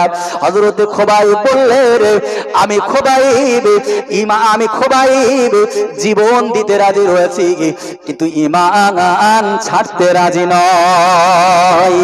যাদের হৃদয়ে আছে আল্লাহর ভয়, তারা কবু পদ ভুলে যায় না। আল্লাহর প্রেম ছাড়া এই দুনিয়ায় কারো কাছে কোনো কিছু চাই না, ঠিক কিনা বলেন? আল্লাহর নবী সাহাবা হযরতে খুবাইব রাদিয়াল্লাহু তাআলা আনহুর সারা শরীরে পেরেক মেরে দেওয়া হয়েছে। যখন কানে কানে এসে বলছে যে তুমি যদি ঈমান ছেড়ে দাও তোমাকে ছেড়ে দেওয়া হবে, জানে মারা হবে না, খুবাইব বলছেন আমি জীবন দিতে রাজি কিন্তু ঈমান ছাড়তে রাজি না। তার কারণ উনি তো ফেরদাউস নামক জান্নাতের মেহমান হতে রাজি। আল্লাহর নবীর সাহাবা হযরত খুবাইব রাদিয়াল্লাহু তাআলা আনহুকে বলা হলো, মরণের আগে কি তোমার কোন রকম কোন আশা আছে, ইচ্ছা আছে? খুবাইব রাদিয়াল্লাহু তাআলা আনহু বললেন যে আমি আর কবে নামাজ পড়তে পারবো জানি না, এটাই হয়তো আমার শেষ, তাই 2 রাকাত নামাজ আমি আমার শেষে পড়তে চাই। মরার আগে 2 রাকাত নামাজ আল্লাহ পাকের দরবারে হাদিয়া হিসেবে পেশ করতে চাই, যেন আল্লাহ পাক বলতে পারে বা আমি আল্লাহ পাকের কাছে যেয়ে বলতে পারি যে আল্লাহ, এই মরার সময় যে নামাজটা পড়েছিলাম শুধুমাত্র আপনার জন্যই পড়েছিলাম। গোটা শরীরে পেরেক মারা আছে না বাপ, তারপরেও খুবাইব রাদিয়াল্লাহু তাআলা আনহু বলছেন আমি নামাজ পড়তে চাই। আচ্ছা, নামাজ পড়তে গেলে ওনাকে ওই পেরেক থেকে আবার তোলা হবে, তারপরে নামাজের জন্য উযু করার জন্য ছেড়ে দেওয়া হবে, তারপর তো উনি রুকু সেজদা সবকিছু করবেন। কষ্ট বেশি না কম? আর আমি আপনি মাথায় একটু ব্যথা হয়েছে, পায়ে হাঁটুতে একটু ব্যথা হয়েছে, নামাজ পড়তে পারি না, ইমাম সাহেবের কাছে যেয়ে বলি যে ইমাম সাহেব আমি নামাজ পড়তে পারি না, কাফারা দিয়ে দেওয়ানি। বলে কি বলে না বাপ? নামাজ যদি আমি আপনি না পড়তে পারি তো ওই সাহাবা হযরত খুবাইব রাদিয়াল্লাহু তাআলা আনহু যদি আল্লাহ পাকের কাছে যেয়ে বলে, আল্লাহ, যে রক্তের বিনিময়ে ইসলামটা পৃথিবীর কোনায় কোনায় পৌঁছে দিয়েছিলাম, সেই ইসলামটা নিয়ে এরা ছেলে খেলা করেছিল, সেই দিন জবাব দিতে পারবেন? নামাজ পড়তে হবে, নামাজ আমার আপনার পড়তে হবে। কিয়ামতের দিন যখন আমি আপনি কেউ বা জান্নাতি কেউ বা জাহান্নামী হয়ে যাব, তো জান্নাতীরা জাহান্নামীদেরকে দেখতে পাবে, আর জাহান্নামীরাও জান্নাতীদেরকেও দেখতে পাবে। তো জান্নাতীরা জাহান্নামীদেরকে জিজ্ঞাসা করবে, মা সালাকাকুম ফি সাকার, বলো তোমরা কেন জাহান্নামী হয়েছো? আমরা একই মাঠে চাষবাস করেছি, একই অফিসে আমরা চাকরি করেছি, একই গ্রামে বসবাস করেছি, একই খেলার মাঠে খেলা করেছি, একই সঙ্গে একই বাজারে বাজার করেছি, তোমরা আজকে জাহান্নামী, আমরা আজকে জান্নাতি, কারণটা কি? ওই জাহান্নামীরা চারটি কারণ বলবে। কটা কারণ? জাহান্নামী হবার চারটি কারণ বলবে। তার মধ্যে এক নম্বর কারণ বলবে, লাম নাকু মিনাল মুসাল্লিন, আমরা মুসল্লি ছিলাম না। এ কথা বুঝলেন বাপ? মুসল্লি কাদের বলে? এটি উত্তর দেন, আগেই বলেছি। যারা 5 ওয়াক্ত নামাজ পড়ে তাদেরকেই মুসল্লি বলে। একজন মানুষ 2-10 দিন মাদ্রাসায় পড়ে, তাকে কি মাওলানা বলবেন? বলবেন না। দুটো একটা সূরা মুখস্থ আছে, মনে করুন 10টা সূরা, আলাম তারা থেকে সূরা নাস পর্যন্ত, তাকে কি হাফেজ বলবেন? বলবেন না। পরিপূর্ণ কোরআন যার, আলহামদু সূরা থেকে শুরু করে সূরা বাকারা থেকে শুরু করে নাস পর্যন্ত যার মুখস্থ, তাকে আমরা হাফেজ বলি। মাদ্রাসায় যে নিসাবগুলো রয়েছে, কিতাবগুলো রয়েছে, মাওলানা পড়তে গেলে সবগুলো শেষ করে যখন পাগড়ি পায়, তখন তাকে আমরা কি বলি? মাওলানা বলি। 2-4 দিন পড়লে যেমন মাওলানা হওয়া যায় না, দুটো একটা সূরা মুখস্থ করলে যেমন হাফেজ হওয়া যায় না, ঠিক তেমনই সপ্তাহে একটা দিন জুম্মার নামাজ পড়লে কিন্তু মুসল্লি হওয়া যায় না। আল্লাহ পাক কোরআন পাকের মধ্যে বলছেন, জাহান্নামীরা বলবে 4টে কারণে আমরা জাহান্নামী হয়েছি। 1 নম্বর হলো লাম নাকু মিনাল মুসাল্লিন, আমরা মুসল্লি ছিলাম না, অর্থাৎ নামাজি ছিলাম না। দেখেন, আয়েশা সিদ্দিকা রাদিয়াল্লাহু তাআলা আনহা, উনি আল্লাহর নবীকে একদিন ডাক দিয়ে বলছেন, ইয়া রাসূলুল্লাহ, ইয়া হাবিবাল্লাহ, কিয়ামতের দিন তো আপনি সুপারিশ করবেন আপনার উম্মতের জন্য, আপনি সুপারিশ করবেন আপনার উম্মতের জন্য, তো আপনি আপনার ওই নবী আদম থেকে নিয়ে কিয়ামত পর্যন্ত যত উম্মত এসেছে, সমস্ত উম্মতরা পোকার মতো গিজগিজ করবে, আপনি আপনার ওই উম্মতগুলো কিভাবে চিনবেন? রাসূল সাল্লাল্লাহু আলাইহি ওয়াসাল্লাম বলছেন, একটা সহজ ব্যাপার, সিম্পল ব্যাপার। কেন বলছে? মনে করো একটা ঘোড়ায় ভরা মাঠ, সেই মাঠে কোনো একটা ঘোড়ার মালিকের কিছু ঘোড়া আছে যার কপাল সাদা, পাগুলো সাদা। আয়েশা বলো দিনি, ওই ঘোড়ায় ভরা মাঠের মধ্যে যে মালিকটার ঘোড়া কপালগুলো সাদা, ওই মালিকটার কি তার ঘোড়াগুলো চিনতে অসুবিধা হবে? আয়েশা রাদিয়াল্লাহু তাআলা আনহা বলছেন, না, এটা সহজ ব্যাপার, যে ঘোড়াগুলো কপাল সাদা সেগুলো চিনে উনি ওনার ঘোড়া নিয়ে চলে যেতে পারবে। তো আল্লাহ নবী বলছেন যে কিয়ামতের ময়দানেও আমি রাসূলুল্লাহ আমার উম্মতদেরকে চিনতে পারবো তাদের ওযুর অঙ্গগুলো দেখে, আর ওযুর অঙ্গগুলো দেখে দেখে আমি রাসূলুল্লাহ তাদেরকে সুপারিশ করে জাহান্নাম থেকে বাঁচিয়ে আল্লাহর দয়ার জান্নাতে ঢুকিয়ে দেব। জোরে বলবেন না সুবহানাল্লাহ? আচ্ছা, যদি আমরা নামাজি না হই, তাহলে আমাদের ওযুর অঙ্গ চিনতে পারবে আল্লাহর নবী? চেনার যে রসুল যে চিনবেন, সেই চেনার যে মানে সিস্টেমটা রসুল বলেছেন, চেনার যে পন্থাটা রসুল বলেছেন যে আমি কিয়ামতের দিন চিনতে পারবো, তো সেই পরিচয় পরিচিতি যদি রসুলের সঙ্গে গড়তে না পারি, যদি রসুল আমাকে চিনতে না পারে, তাহলে সুপারিশ তো করবে না। 5 ওয়াক্ত নামাজ যদি আমি আপনি না পড়ি, ওযু যদি আমি আপনি না করি, ওযুর অঙ্গগুলো যদি নূর না চমকায়, কিয়ামতের দিন রাসূল চিনতে পারবেন না, তাহলে সুপারিশ করবে বাপ? করবে না। আরো একটা পন্থা আছে, আল্লাহ পাক রব্বুল আলামিন তিনি দেখবেন কিয়ামত, এই কোরআন পাকের মধ্যে এসেছে, আল ইয়াউমা নানসাকুম কামা নাসিতুম লিকা ইয়াউমিকুম হাযা। আল্লাহ পাক বলেছেন কিয়ামতের দিন কিছু বান্দাকে আল্লাহ পাক বলবেন যে আল ইয়াউমা নানসাকুম কামা নাসিতুম লিকা ইয়াউমিকুম হাযা, আজকে আমি আল্লাহ তোমাদেরকে ভুলে গেলাম যেমন তোমরা দুনিয়ায় থাকতে আমার সামনে দাঁড়াতে ভুলে গিয়েছিলে। কথা বুঝলেন?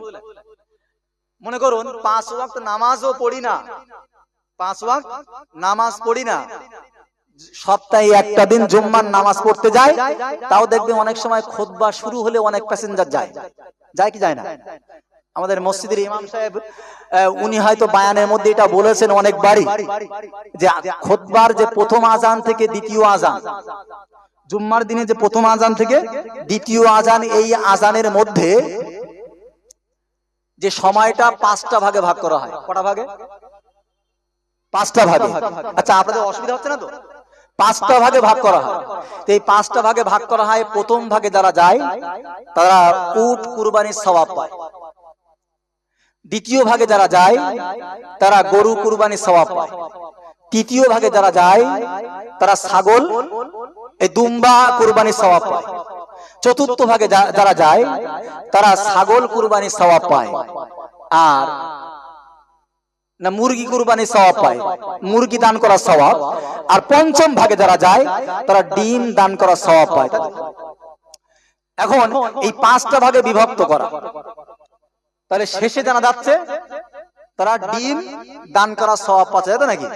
সে আন্ডা মার্কা মুসল্লি হলেও কিন্তু কিছু পাচ্ছে, ঠিক না বল? এখন 5টা ভাগে ভাগ করার পরে ওই দ্বিতীয় আযান যখন শুরু হয়, হাদিসের মধ্যে এসেছে ওই ফারিস্তারা ওই দরজার সামনে যারা দাঁড়িয়ে দাঁড়িয়ে সওয়াব লিখছিলেন, পাশে নাম লিখছিলেন, আর যারা প্রথমে আসছিলেন তাদের নামের পাশে উট কুরবানির সওয়াব, যারা দ্বিতীয় ভাগে আসছিলেন তাদের নামের পাশে গরু কুরবানির সওয়াব, এরকম ভাবে লিখছিলেন। খুতবা যখন শুরু হয়েছে, তো খুতবা শুরু হওয়ার সাথে সাথে রেজিস্টার খাতা বন্ধ করে দিচ্ছেন, আর নামগুলো তুলছেন না, ওরা একেবারে মনোযোগ সহকারে খুতবা শুনছেন। তার কারণে খুতবা শোনা কি? খুতবা শোনা ওয়াজিব। বলছে ইজা খরাজাল ইমাম লা সালাতা ওয়ালা কালাম, যখন ইমাম সাহেব খুতবা দেওয়ার জন্য দাঁড়িয়ে যাবে বা বার হয়ে যাবে মেম্বারের জন্য, তো লা সালাতা ওয়ালা কালাম, কোনো কথাবার্তা বলা যাবে না, কোনো নামাজও পড়া যাবে না। এখন ফারিস্তা যারা, তারা আমাদের থেকে কিন্তু আল্লাহকে বেশি মানে, ঠিক না বল? ওরা খুতবা শোনার জন্য বসে যাবে, যত বড়ই আলেম আসুক, যত বড়ই মাস্টার আসুক, যত বড়ই ডাক্তার আসুক না কেন, তার নামটা আর রেজিস্টার খাতায় লেখা হয় না। এবার এখানে রাখলাম, মনে করুন গরমের সময় আপনি মাঠে গেছেন, মাঠ থেকে এসে কোদালটা ঘাড়ে আছে, বাড়ি এসে আপনি দেখেন যে আপনার বারান্দায় একজন মানুষ, অপরিচিত ব্যক্তি বসে আছে, যে বলছেন ভাই আপনি কে, পরিচয় পরিচিতি যেহেতু নেই, আগে দেখা নেই, তো বলছেন ভাই আপনি কে। উনি একটা লম্বা একটা লিস্ট ধরিয়ে দিয়েছেন, লম্বা একটা লিস্ট ধরিয়ে দিয়েছেন, বলছেন ওই বাড়িওয়ালা মনে করছেন তাহলে নিশ্চয়ই মনে হয় কথা বলতে পারেন। এই লিস্টের মধ্যে, কাগজের মধ্যে হয়তো ওর নাম ঠিকানা সবকিছু লেখা আছে। তো উনি পড়ে দেখলেন যে লিস্টের মধ্যে লেখা আছে 2 কিলো খাসির গোস্ত, 1 কিলো গরুর গোস্ত, 1 কেজি রুই মাছ, 5টা ডিম, মানে একটা খাওয়ার মেনু ওতে লেখা আছে, এগুলো আনো আমি এখন খাবো। আচ্ছা, গরমের সময় কোনো পরিচয় পরিচিতি নেই, কোদাল ঘাড়ে করে এসে যদি ওই অবস্থা দেখা হয়, এই মাথা ঠিক থাকে বলে মনে হয়? একটু উত্তর দেন, আমার তো থাকবে না। যাই হোক, অত্যন্ত ঠান্ডা মানুষ যদি হয়, ভেতরে যে স্ত্রীকে জিজ্ঞাসা করবে, হয়তো শ্বশুর বাড়ির তরফ থেকে কোনো কুটুম আসতে পারে নাকি, ভেতরে যে বলছে দেখো এই বারান্দায় যে ব্যক্তিরা বসে আছে, ওকে কি তুমি চেনো? তো স্ত্রী যেহেতু পর্দাশালী, উনি কি করছেন, ওই পর্দা থেকে বার করে দেখলেন যিনি বসে আছেন ওকে স্ত্রীও চেনে না। আচ্ছা, এইবার বলেন কি হবে? ব্রেনটা গরম হবে না হবে না? উত্তর দেয় না, গরম হবে। এ জওয়ান যুবকেরা, আল্লাহ তাআলা জুমার দিনে ফারিস্তাদেরকে পাঠিয়ে দেন বাপ, তারা জুমার দিনের নামগুলো লিপিবদ্ধ করে ওই লিপিবদ্ধ করার পরে যখন সময় হয়ে যায়, দ্বিতীয় আজানটা হয়ে যায়, বাবা রেজিস্টার খাতাটা বন্ধ করে দেয়। এরপরে যত আলেম উলামা হোক, যত মাস্টার ডাক্তার যে আসুক না কেন, তার নামটা কিন্তু ওই খাতায় লেখা হয় না। অনেক মানুষ দেখবে খুতবা শুরু হওয়ার পর অনেক মানুষ মসজিদে আসে, এসে এবার নামাজ শেষ হয়ে গেল, নামাজ শেষে আল্লাহ পাকের কাছে লম্বা একটা লিস্ট ধরিয়ে দিল, দোয়া করলো, আল্লাহ পাক আমি গরিব মানুষ, আমার আর্থিক সচ্ছলতা দান করো গো রব্বুল আলামিন। আল্লাহ আমার দুটো সন্তান রয়েছে, একটা ছেলে একটা মেয়ে, তাদেরকে প্রতিষ্ঠিত করো গো রব্বুল আলামিন। আল্লাহ তাদেরকে প্রতিষ্ঠিত করো। আমি ঋণ দেনা রয়েছে, ঋণগুলোকে গায়বী খাজানা থেকে পরিশোধ করে দাও। এমন একের পর এক লিস্ট আল্লাহ পাকের কাছে ধরিয়ে দেয়। এখন আল্লাহ পাক রব্বুল আলামিন ওই ফারিস্তাদেরকে ডাক দিয়ে বলে, ফারিস্তারা দেখো দেখো, এই যে বান্দাটা আমি আল্লাহ আমার কাছে লিস্ট ধরিয়ে দিয়েছে, এই বান্দার নামটা রেজিস্টার খাতায় আছে না নাই? আল্লাহর ফারিস্তারা ওই রেজিস্টার খাতাটা খুলে দেখে, আল্লাহ গো এর নাম তো রেজিস্টার খাতায় ওঠে নাই। তার কারণ হলো এ তো খুতবা শুরু হওয়ার পরে এসেছে। হে জওয়ান যুবকেরা, কিয়ামতের দিবসে আল্লাহ পাক বলবে, আল ইয়াউমা নানসাকুম কামা নাসিতুম লিকা ইয়াউমিকুম হাযা। আমি আল্লাহ তোমার সঙ্গে কোনো পরিচিতি না থাকার কারণে, আর আমার হাবিবের সঙ্গে কোনো ওজুর সম্পর্ক না থাকার কারণে আমার হাবিব তোমাকে যেমন চিনতে পারলো না, আমি আল্লাহ পাক আজকে তোমাকে চিনতে পারলাম না। এই কথা কি বুঝতে পেরেছেন? আরে একটু এগিয়ে যান। হযরত উমর রাদিয়াল্লাহু তাআলা আনহু জামানার কথা বলছি। হযরত উমর রাদিয়াল্লাহু তাআলা আনহু উনি তখন খলিফা। একজন বুড়িমা জাইতুনের তেল কিনেছে, না খেয়ে না দিয়ে কিছু টাকা পয়সা একত্রিত করে জাইতুনের তেল কিনেছে। জাইতুনের তেল কিনে উনি যখন রাস্তা দিয়ে আসছেন, আস্তে আস্তে তেলটা মাটিতে পড়ে গেছে। বা আচ্ছা, শুকনো মাটিতে যদি তরল পদার্থ পড়ে তাহলে মাটির গুণ কি? চুষে নেবে তো নাকি? এখন তেল যখন পড়েছে, ওই মাটি তেলটা চুষে নিয়েছে। বুড়িমা দৌড়ে দৌড়ে যে আল্লাহর নবী সাহাবা হযরত উমরের কাছে যে বলছে, আমিরুল মুমিনিন খলিফাতুল মুসলিমিন হযরত উমর, আপনার বাদশাহিত্বের জমানায় মাটির এত বড় সাহস, আমি না খেয়ে না দিয়ে জাইতুনের তেল কিনেছি, আর তেলটা এই মাটিতে পড়ে যাওয়ার কারণে মাটি সেটা গিলে নিল, চুষে নিল, আমার তেল দেওয়া লাগবে।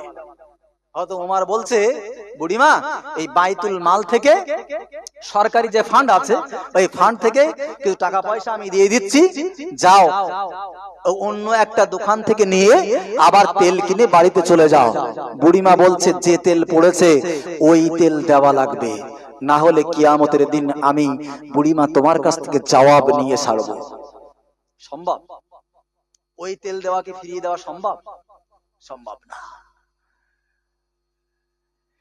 হে জওয়ান যুবকেরা, হযরত উমর রাদিয়াল্লাহু তাআলা আনহু একটা চামড়ার টুকরা নিলেন। বাপ, চামড়ার টুকরার মধ্যে কি যেন ওটা লিখলেন। লেখার পরে ওই বুড়িমাকে ডাক দিয়ে বললেন, বুড়িমা চলে যাও, চলে যাও, যে জায়গায় তেলটা পড়েছে বুড়িমা ওই জায়গায় চামড়ার টুকরা রেখে দাও। এ জওয়ান যুবকেরা, বুড়িমা যখনই ওই চামড়ার টুকরাটা রেখে দিল, বাবা সাথে সাথে মাটি যে তেলটা দিলে নিয়েছিল, চুষে নিয়েছিল, ওই তেলটা মাটি আবার উগরে দিয়েছে। এ জওয়ান যুবকেরা, ওই বুড়িমার চুষে নেওয়া তেলটা মাটি উগরে দিল। হযরতে উমর ওই চামড়ার টুকরায় কি লিখেছিল বাপ? লক্ষণীয় বিষয় হলো হযরতে উমর রাদিয়াল্লাহু তাআলা আনহু ওই চামড়ার টুকরায় কি আমল লিখেছিলেন। হে জওয়ান যুবকেরা, হযরতে ওমর রাদিয়াল্লাহু তাআলা আনহু উনি চামড়া টুকরায় লিখেছিলেন, দাফিনতু আলাইকা গায়রা মুসাল্লিন, হে পৃথিবীর মাটি, তুমি যদি আজকের বুড়িমার গিলে নেওয়া তেলটা, চুষে নেওয়া তেলটা যদি ফিরিয়ে না দাও, উগরে না দাও, আমি ওমর বললাম তোমার বুকে একটা বেনামাজির কবর দিয়ে দেব। কথা বুঝলেন? দাফিনতু আলাইকা গায়রা মুসাল্লিন, যদি তুমি আজকে গিলে নেওয়া তেল, চুষে নেওয়া তেল ফিরিয়ে না দাও, আমি ওমর ওয়াদা করলাম তোমার বুকে একটা বেনামাজির কবর দিয়ে দেব। মাটি চুষে নেওয়া তেল, গিলে নেওয়া তেল উগরে দিতে রাজি, কিন্তু মাটি চায় না তার বুকে একটা বেনামাজির কবর হোক। তার কারণ বেনামাজি যেদিন থেকে মরবে বাপ, সেই দিন থেকে তার বাটন শুরু আর ওইভাবে চলবে। কথা বুঝলেন না? আল্লাহর কোরআন সাক্ষী, আল্লাহ পাক নিজেই বলছেন, মা সালাকাকুম ফি সাকার লাম নাকু মিনাল মুসাল্লিন। আল্লাহ পাক বলছেন, মা সালাকাকুম ফি সাকার, জাহান্নামীদেরকে জিজ্ঞাসা করার পরে জাহান্নামীরা উত্তর দেবে, লাম নাকু মিনাল মুসাল্লিন, আমরা বেনামাজি হওয়ার কারণে জাহান্নামী। তার মানে বোঝা গেল কি, বেনামাজিদের ঠিকানা জান্নাত? কথা বলেন, জাহান্নাম। অর্থাৎ যদি কোনো বেনামাজি মারা যায়, আল্লাহর এই আয়াতের দিকে লক্ষ্য করে কসম করে বলতে পারি, যদি কাবার ইমাম সাহেব এসেও দোয়া করে কেঁদে কেঁদে যদি ওই কবরের মাটিটা কাদা করে ফেলে, তারপরেও কিন্তু ওই দোয়া কবুল হবে না। তার কারণ লা তাবদীলা লিকালিমাতিল্লাহ, আল্লাহর রুলস কোনোদিন পরিবর্তন হয় না। আর আল্লাহর রুলস হলো এটাই যে বেনামাজি জাহান্নামী। কথা বুঝলেন না? আরো একটু আগিয়ে যাই, বলবো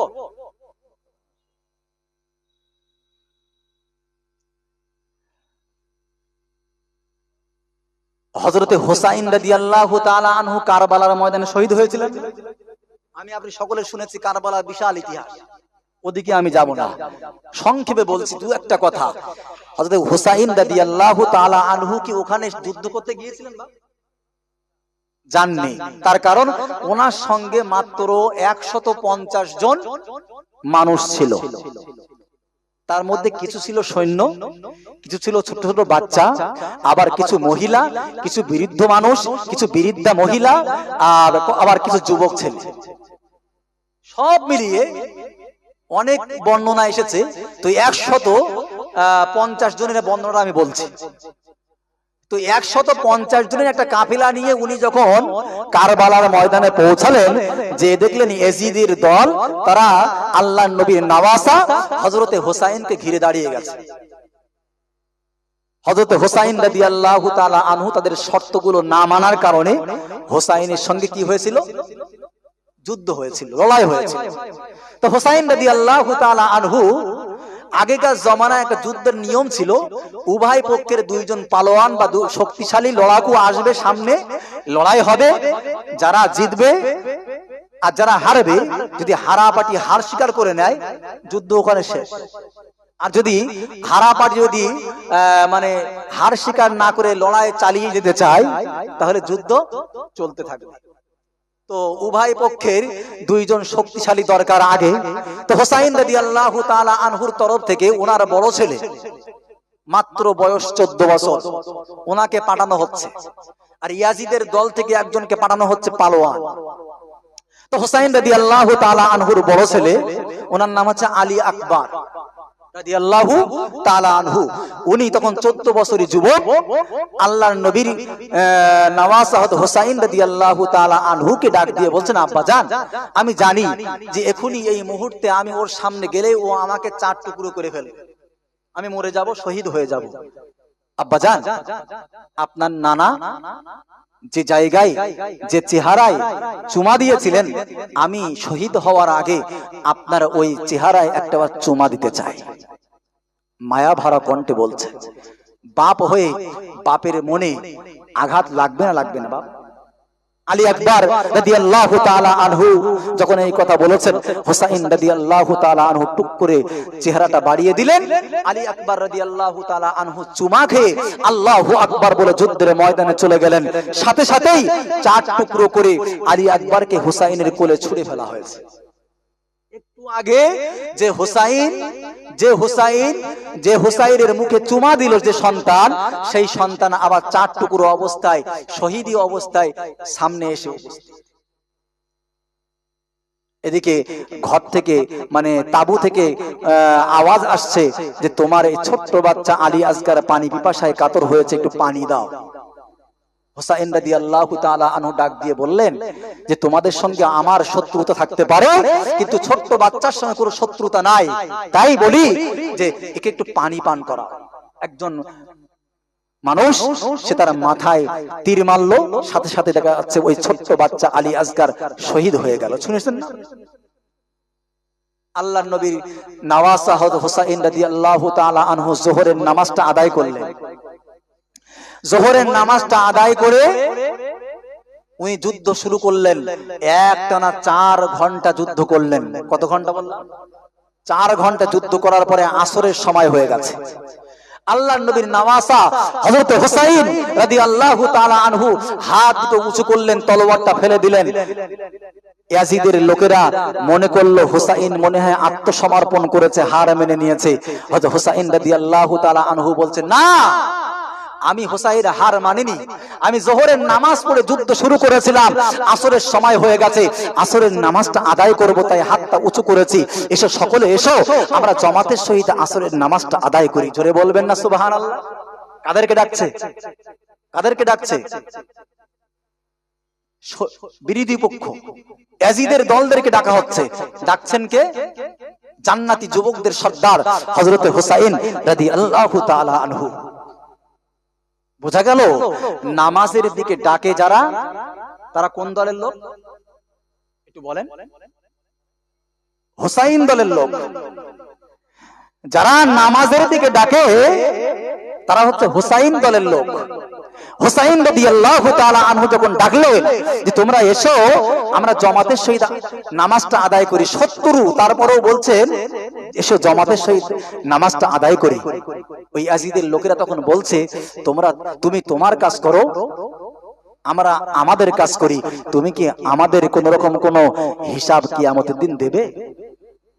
ওয়ালা তাজিরু ওয়াসিরাতু ওয়িজরা উখরা, কিয়ামতের দিন কেউ কারোর হিসাব দেবে না, ঠিকই। কিন্তু হুসাইন যখন ডেকেছে নামাজের দিকে, তখন ওদের কি দরকার ছিল? আসা দরকার ছিল না? ওই যুক্তি দেখানো কি ঠিক ছিল? বা ঠিক ছিল? বলেন হ্যাঁ কি না? হুসাইন যখন ডেকেছে ওরা তখন বলছে যে তুমি তোমার কাজ করো, আমাদের জন্য তোমার কোন রকম কোন চিন্তা করতে হবে না, কিয়ামতের দিন তুমি কি আমাদের হিসাব দেবে? আচ্ছা, এই প্যাসেঞ্জার আছে না নাই? এখনো পর্যন্ত এই প্যাসেঞ্জার আছে না নাই? নামাজের দিকে ডাকে দেখবেন একদল মানুষ, আর নামাজ পড়বে না বলে যুক্তি দেখায় আর একদল মানুষ। নামাজের দিকে ডাকে যে দল, সেই দলটা কোন দল? হুসাইনের দল। নামাজ পড়বে না বলে যুক্তি দেখায় কোন দল? ইয়াজিদের দল। আপনাদের সামনে একটু কথা বলি বাপ, এখানে দুটো দল এসে উপস্থিত, একটা হচ্ছে ইয়াজিদের দল, একটা হুসাইনের দল। হুসাইনের দল একটা আর ইয়াজিদের দল একটা। একটু হাত উঁচু করবেন, ইয়াজিদের দলে কে কে যাবেন? একটু হাত উঁচু করেন। কেউ নেই? ইয়াজিদের দলের যাবার কেউ নেই? নেই, আলহামদুলিল্লাহ। তাহলে হুসাইনি দলে কেউ কে যাবেন? একটু হাত উঁচু করেন দেখি, একটু হাতটা উঁচু করেন, দুটো হাত তুলে। আল্লাহ পাক সকলের হাতকে কাবার মেহমান হিসেবে বানিয়ে নেন। সকলে বলি আমিন। আল্লাহ এই হাত দিয়ে যেন কাবার গেলাপ ধরে দোয়া চাইতে পারে। সকলে বলি আল্লাহুম্মা আমিন। তাকবীর দেন, নারে তাকবীর। দেখেন, এই হুসাইনি দলে হতে গেলে আমার আপনার 5 ওয়াক্ত নামাজ পড়া লাগবে। বা যদি আমি আপনি 5 ওয়াক্ত নামাজ পড়তে পারি, তবেই কিন্তু হুসাইনি দলে আমি আপনি যেতে পারবো। কথা বুঝলেন না? আমি কোথায় রেখেছিলাম বলেন দিন? সেই খুবাইব রাদিয়াল্লাহু তাআলা আনহু 2 রাকাত নামাজ পড়তে চেয়েছিলেন।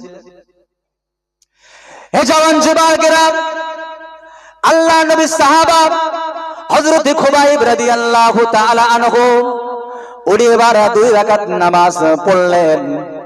নামাজটা অত্যন্ত ছোট করলেন, ছোট।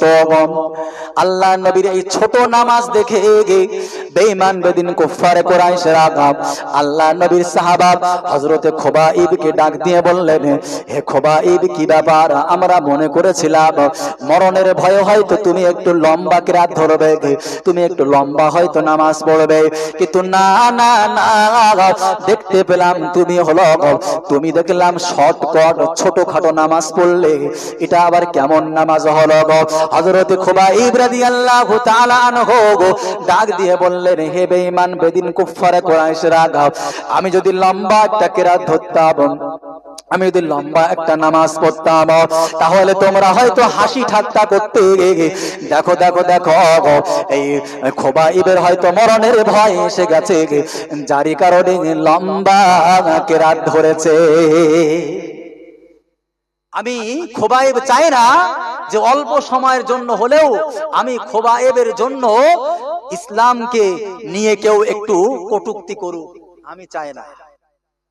দুঃখের বিষয়, হযরত খুবাইব রাদিয়াল্লাহু তাআলা আনহু তিনি তার জীবনের শেষ সময়ে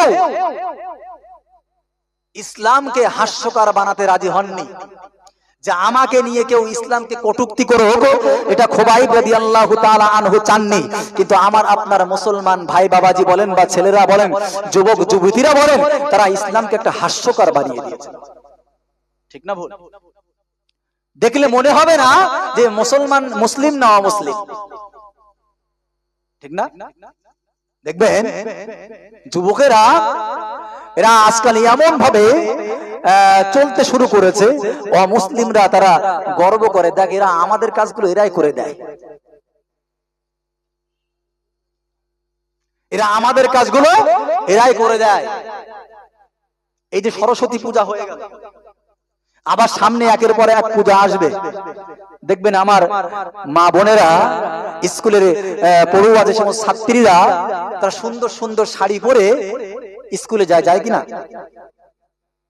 এগুলো কি ইসলামকে হাস্যকর বানানো না? বা সামনে আসছে রমজান মাস, এই রমজান মাসে রোজা না রেখে অনেক মুসলমান ভাই বাবাজিরা আছেন, তারা প্রকাশ্যে খাওয়া দাওয়া করে। ইসলামটা হাস্যকর না? অমুসলিম ভাই বাবাজিরা তারা এই মুসলমানদেরকে দেখেই হাসি ঠাট্টার খোরাক বানিয়ে নেয়। খুবাইব রাদিয়াল্লাহু তাআলা আনহু জীবনের শেষ সময়ে হলেও উনি ইসলামকে যেন হাসির খোরাক না বানায়, তাই উনি নামাজটা ছোট করলেন। কিয়ামতের দিন যদি বলে যে আল্লাহ, আমি আমার রক্তের বিনিময়ে ইসলামটা পৌঁছানোর চেষ্টা করেছিলাম, যে ইসলাম পৌঁছে দিয়েছিলাম সেই ইসলামটা এরা একেবারে শেষ করে ফেলেছে। প্রতিদিন কত নামাজ গেছে, প্রতিদিন কত আল্লাহর ডাক এসেছে, তারপরেও কিন্তু আমরা সেই নামাজের জানাজাগুলো পার হয়ে গেছে, আমরা নামাজ পড়িনি। খুবাইব রাদিয়াল্লাহু তাআলা আনহু, আমার আপনার নবী দরকার নাই, নবী যদি আমাদের বিরুদ্ধে নাও যায়, খুবাইব রাদিয়াল্লাহু তাআলা আনহু তার ওই একটা ফোঁটা রক্তের বিনিময়ে আমরা কিছু দিতে পারবো? পারবো না। তাই বলছি বা এই ইসলামকে হাসির খোরাক বানাবেন না। আজকে ইসলামটা হাস্যকর হয়ে গেছে, যার কারণে তো আমরা বাদশাহী তো ছেড়ে দিয়েছি। আল্লাহ পাক কোরআন পাকের মধ্যে বলেছেন, ওয়াদাল্লাহুল লাযীনা আমানু ওয়া আমিলুস সলিহাতি লা ইস্তাখলিফান্নাহুম ফিল আরদি কামা ইস্তাখলাফাল লাযীনা মিন ক্বাবলিহিম। আল্লাহ পাক বলেছেন, যদি তোমরা ঈমান আনো, নেক আমল করো, আমি আল্লাহ বললাম লা ইস্তাখলিফান্নাহুম ফিল আরদি কামা ইস্তাখলাফাল্লাযীনা মিন ক্বাবলিহিম, যেমনটা দুনিয়ার বুকে আবু বকর রাজত্ব করেছেন, যেমনটা দুনিয়ার বুকে হযরত ওমর রাজত্ব করেছেন, যেমনটা দুনিয়ার বুকে হযরত উসমান আলী রাদিয়াল্লাহু তাআলা আনহুম রাজত্ব করেছেন, মুসলমানরা আগে যেমন রাজত্ব করেছেন, আমি আল্লাহ পাক বললাম লা ইস্তাখলিফান্নাহুম ফিল আরদি কামা ইস্তাখলাফাল্লাযীনা মিন ক্বাবলিহিম। এই দুনিয়ার বুকে আবারও তোমরা যদি কাতারে দিয়ে কাঁধে কাঁধ দিয়ে নামাজে দাঁড়িয়ে যাও, আমি আল্লাহ পাক বললাম তোমাদের আবার সেই রাজত্ব, তোমাদের সেই বাদশাহিত্ব আবার ফিরিয়ে দেব। জোরে বলবেন না সুবহানাল্লাহ? আজকে হয়তো আমি আপনি মনে করি যে ইসলাম একেবারে মুছে যাচ্ছে, একের পরে এক জালিম সরকার এসে আমাদের উপর জুলুম করছে। না, এরকম জুলুমবাজ সরকার আগেও দেখা দিয়েছে। ফেরাউনের নাম আমরা সবাই শুনেছি তো। আল্লাহ পাক কোরআন পাকের মধ্যে বলেছেন, ওয়াইজ নাজাইনাকুম মিন আলি ফিরআউনা ইয়াসুমুনাকুম সুআল আযাব ইযাববিহুনা আবনাআকুম ওয়া ইস্তাহয়ুনা নিসাআকুম ওয়া ফি যালিকুম বালাউম মির রাব্বিকুম আযীম।